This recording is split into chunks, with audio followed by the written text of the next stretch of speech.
Hi, boys and girls and boys. You know what this is? This is a bat. And I got on my bat, I got my glove, because you know what? I just read a great book called Curious George Plays Baseball by Margaret and H.A. Rays. And you know Curious George, don't you? Have you ever read a Curious George book?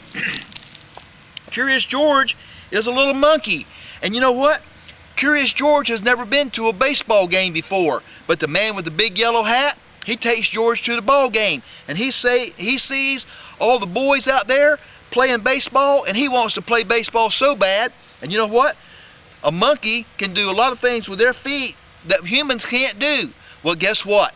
George gets so interested and he wants to play so bad, he goes down by the dugout and he starts hitting some balls around and playing with the balls and getting people's gloves and everything and seeing if he can throw the ball up and catch it and everything.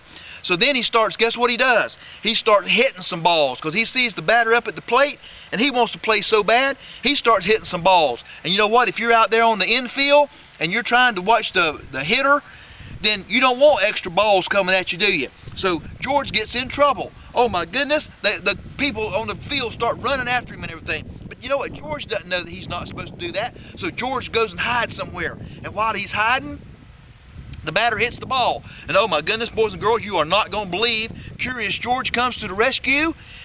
Oh, I'm telling you what, you ought to get this book. See how Curious George becomes the hero of this book, and see why everybody wants him to come down from where he's hiding at, and see what they do for Curious George. So you know what? Get this book, Curious George Plays Baseball by Margaret and H.A. Rays, and find out what George does to help somebody from getting hurt. Okay? So this is Mr. Dean. Thank you for joining me for another Mr. Dean's Outdoor Reading Adventures.